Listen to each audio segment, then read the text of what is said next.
100 करोड़ से ज्यादा हिंदुओं पर लगा सबसे बड़ा कलंक मिट गया है और उस कलंक का नाम है भगवा आतंकवाद।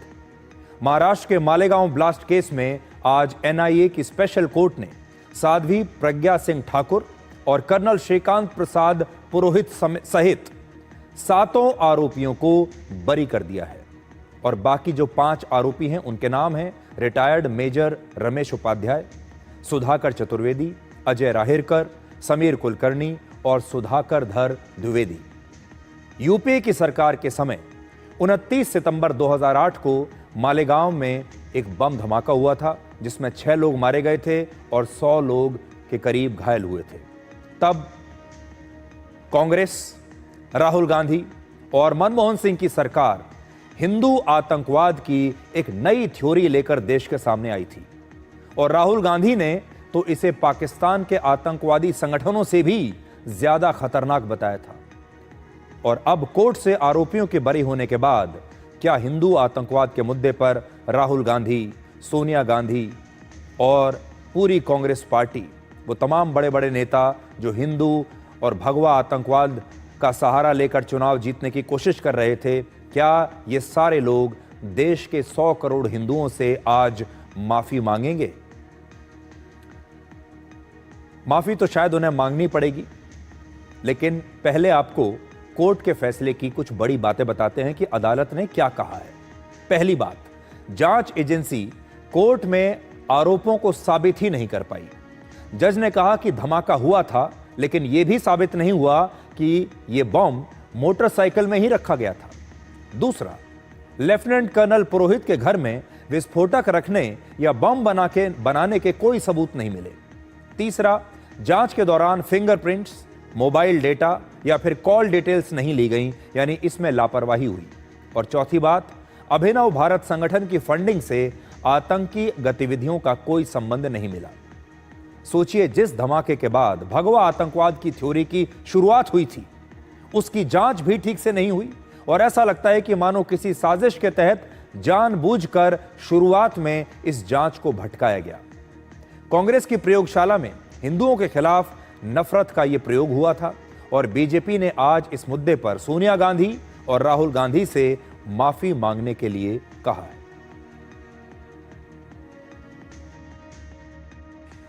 बीजेपी की ओर से हम मांग करते हैं सोनिया गांधी, राहुल गांधी देश से माफी मांगे। BJP demands that Madam Sonia Gandhi ji and Rahul Gandhi please apologize to the nation. जिस तरह से आपने भगवा आतंक की बात की और जो सारे आज गलत फंसाए गए अपराधी मुक्त आज उनको जो राहत मिली है, हम इसका स्वागत करते हैं। और क्या प्रोसिक्यूशन माफी मांगेगा? साध्वी प्रज्ञा को जितना टॉर्चर किया गया, मतलब मैं जानता हूं, बहुत कुछ मैं बोल नहीं सकता हूं, कितना टॉर्चर किया गया था उनको निकृष्ट तरीके से, पुलिस कमिश्नर्स के द्वारा, बाकी के द्वारा, और सब दिल्ली की ओर देख रहे थे। कुछ निकालो, कुछ निकालो। पूरा मालेगांव का केस तैयार किया, आज उसका पर्दाफाश हो गया है। कोर्ट ने सबूतों के आधार पर ये कितना खोखला था, ये कैसा षड्यंत्र था, ये किस प्रकार से रचा गया था, ये सारी चीजें सामने लाई हुई है।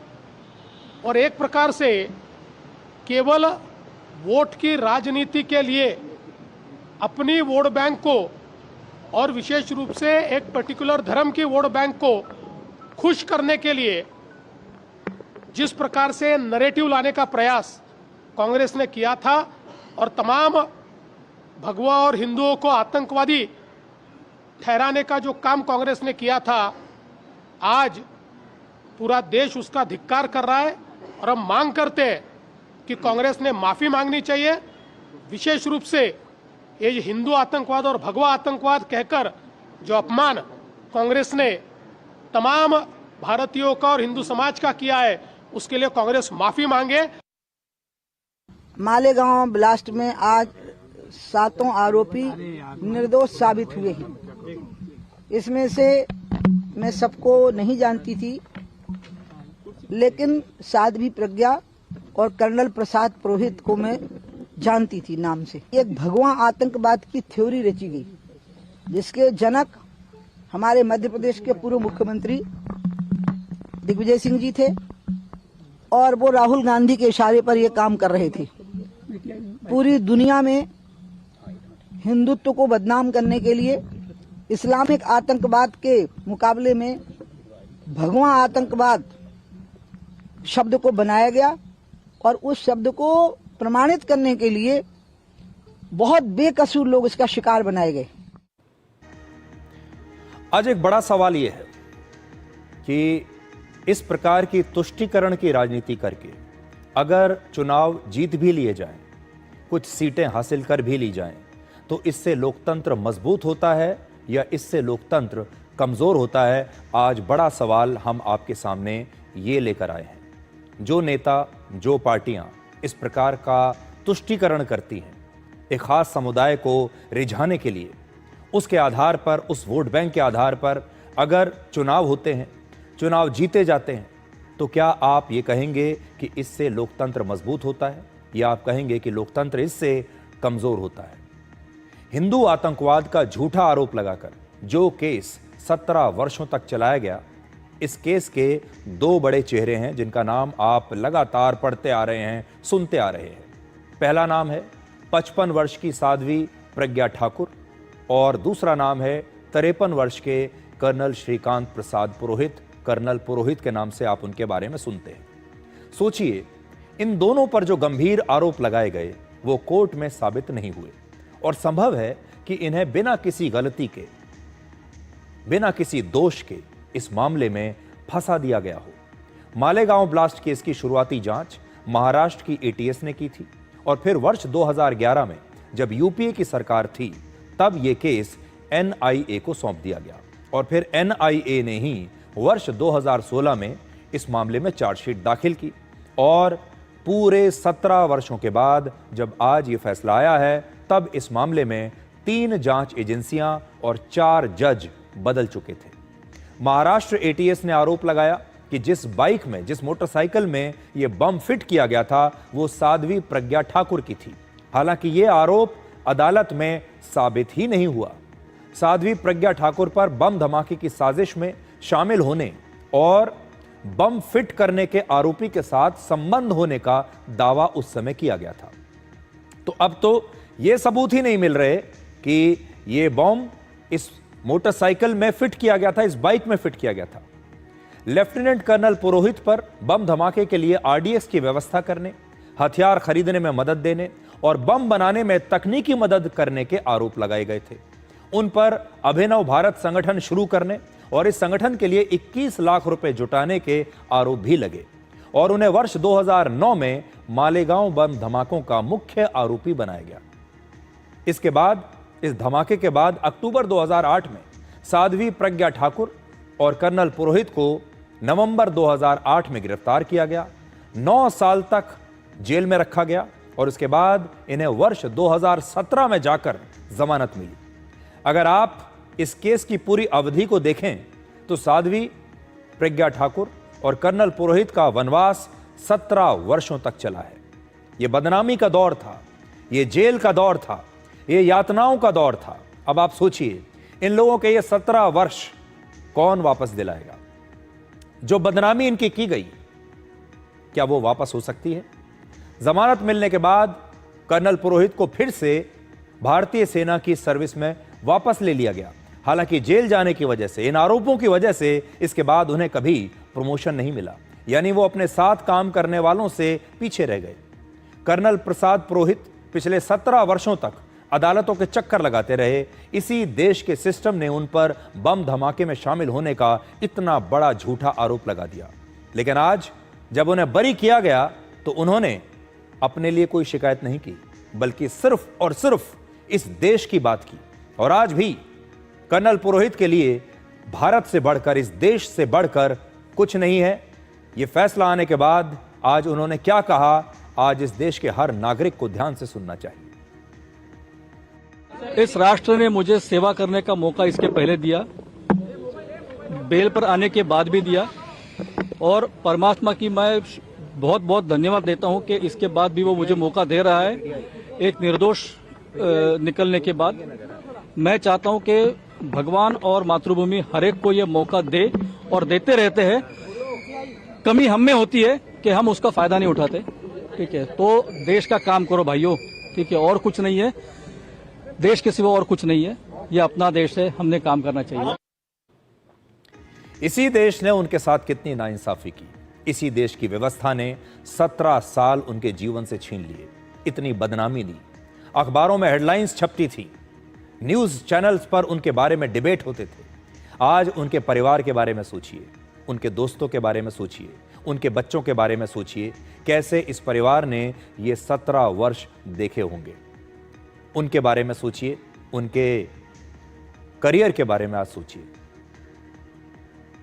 अब आपको आज की एक और तस्वीर दिखाते हैं। राहुल गांधी वैसे तो हर मुद्दे पर अपनी प्रतिक्रिया देते हैं, लेकिन आज जब उनसे मालेगांव धमाके पर सवाल पूछा गया, पहले वो इस बारे में बहुत बोला करते थे, लेकिन आज जब इस मुद्दे पर सवाल पूछा गया तो उन्हें यह मुद्दा इतना बड़ा और महत्वपूर्ण नहीं लगा कि वो इस पर अपनी कोई प्रतिक्रिया दें। तो मालेगांव पे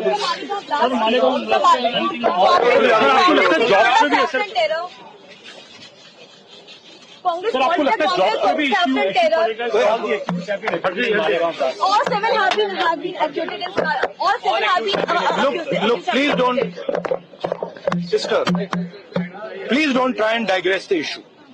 The main issue sitting in front of India today is that the government has destroyed our economic policy, has destroyed our defense policy, has destroyed our foreign policy.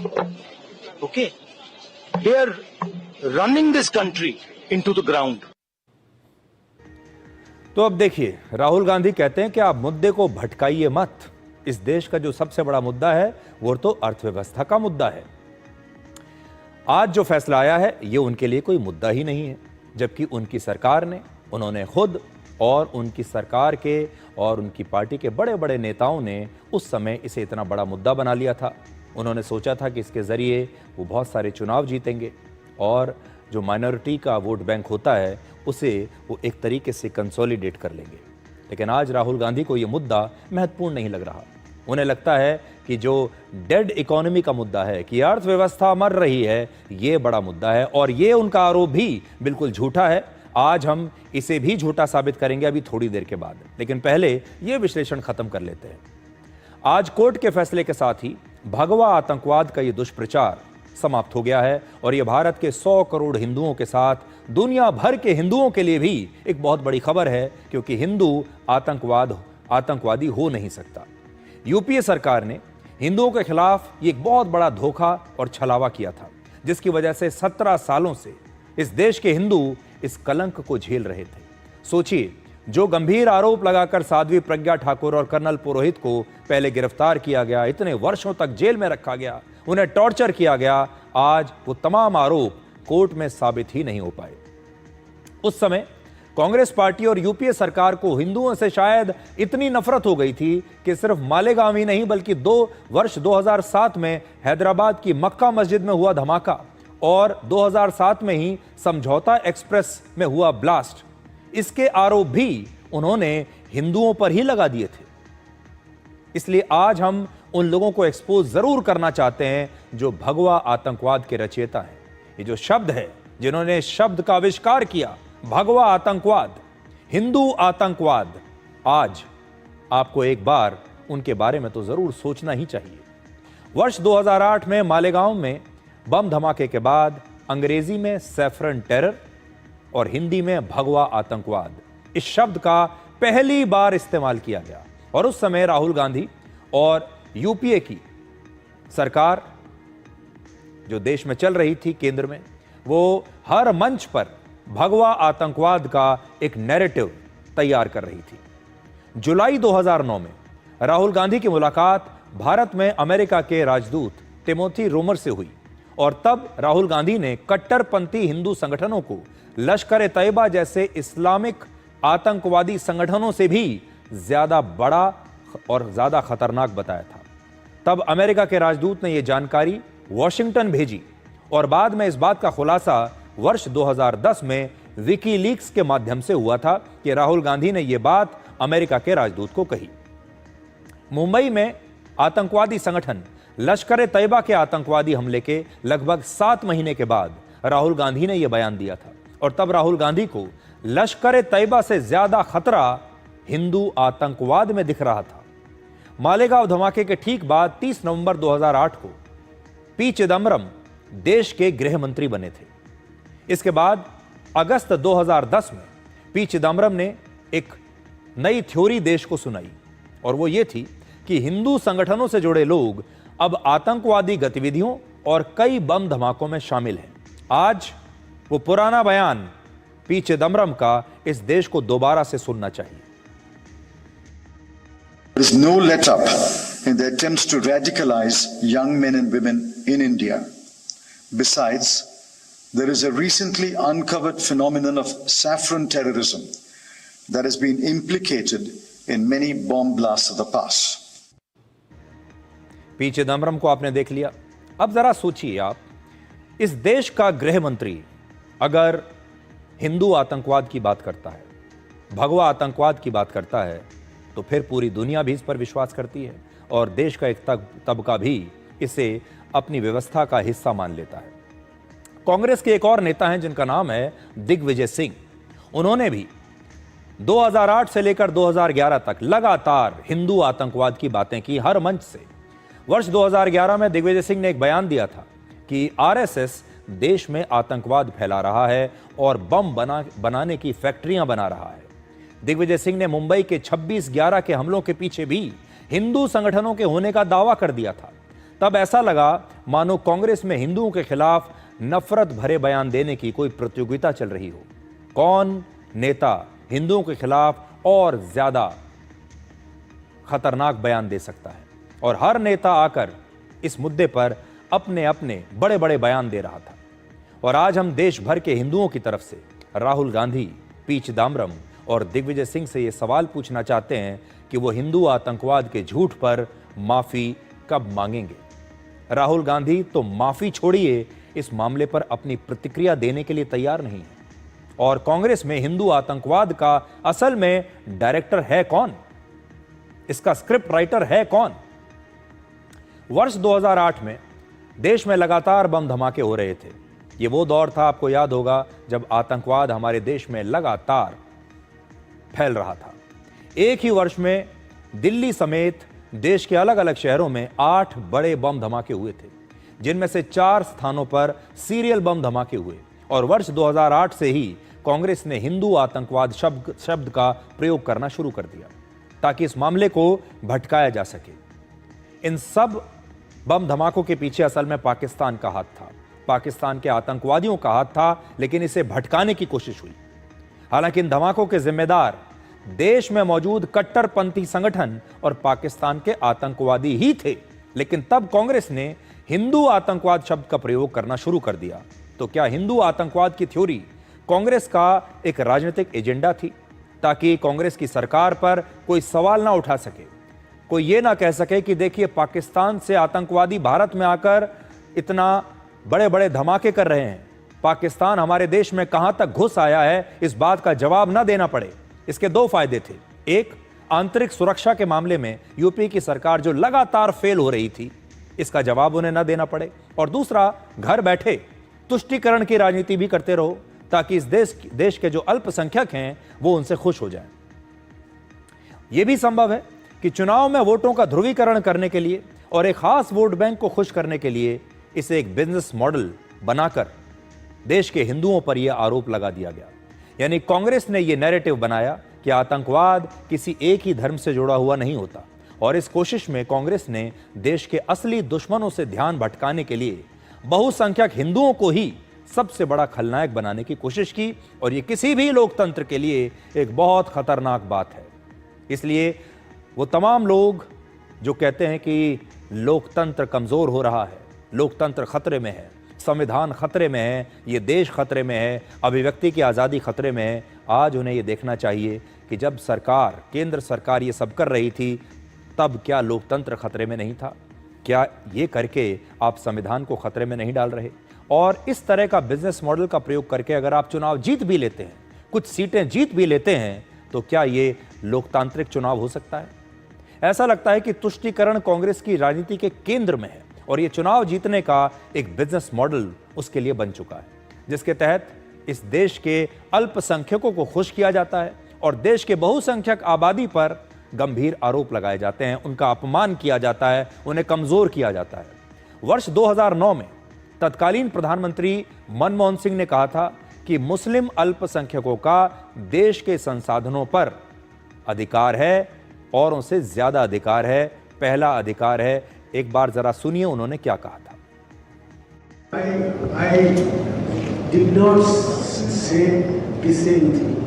I said minorities, particularly the Muslim minorities, if they are poor, they have prior claims on the resources of the country.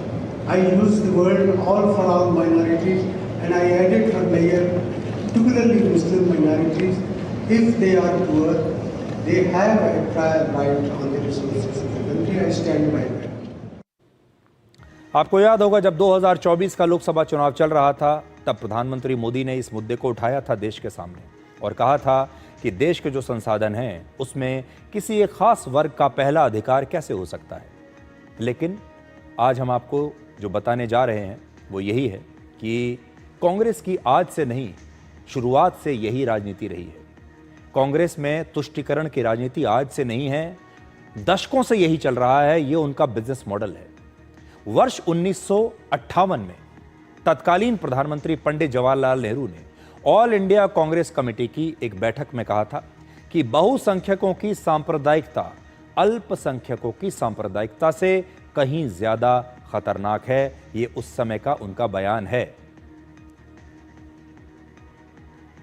आज देश भर में हिंदू आतंकवाद का कलंक मिटने की खुशी में लोग जश्न मना रहे हैं और आप भी आज इन तस्वीरों पर गर्व कर सकते हैं और कह सकते हैं कि हिंदू कभी आतंकवादी नहीं हो सकता। आज हिंदू आतंकवाद की थ्योरी फेल हो गई और यह साबित हो गया कि हिंदू आतंकवादी हो ही नहीं सकता। और इसकी वजह यह है कि हिंदू जिस सनातन संस्कृति और संस्कारों में आस्था रखते हैं, वहां किसी भी तरह की हिंसा की कोई गुंजाइश ही नहीं है। सभी के लिए समझने वाली बात आज ये है कि हिंदुत्व जीवन जीने की वो पद्धति है जो विचारों से विजय प्राप्त करती है, हथियारों से नहीं।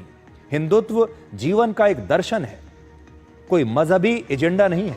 हिंदुत्व एक संस्कृति है और एक ऐसा धर्म है जो शांति की पूजा करता है, जो संस्कृति आत्मा को ब्रह्म मानती है और जो जीवन को एक यज्ञ समझती है। हम मानते हैं कि कण कण में भगवान है, हिंदुओं की संस्कृति है ये। हिंदू मानते हैं कण कण में भगवान है और अहिंसा हिंदुओं का सबसे बड़ा धर्म है। हिंदू पेड़ पौधे और जीव जंतुओं की भी पूजा करते हैं। हिंदू नदियों और पहाड़ों की पूजा करते हैं। सनातन संस्कृति जो वसुदेव कुटुंबकम के सिद्धांत पर आधारित है, जो पूरी पृथ्वी को अपने परिवार मानती है। और आप कल्पना कीजिए, इस देश में उन्हीं हिंदुओं पर आतंकवादी होने का झूठा आरोप लगा दिया गया है। हिंदू संस्कृति में जहां एक चींटी को भी मारने पर प्रतिबंध है, जहां हर जीव में भगवान को देखा जाता है, उसके लिए आतंकवाद शब्द का प्रयोग किया गया। असल में यह सनातन की आत्मा पर भी सबसे बड़ा प्रहार था। और आप इस बात को याद रखिए कि हिंदू आतंकवाद की थ्योरी देने वालों को इतिहास कभी माफ नहीं करेगा। आज हिंदी साहित्य के महान लेखक मुंशी प्रेम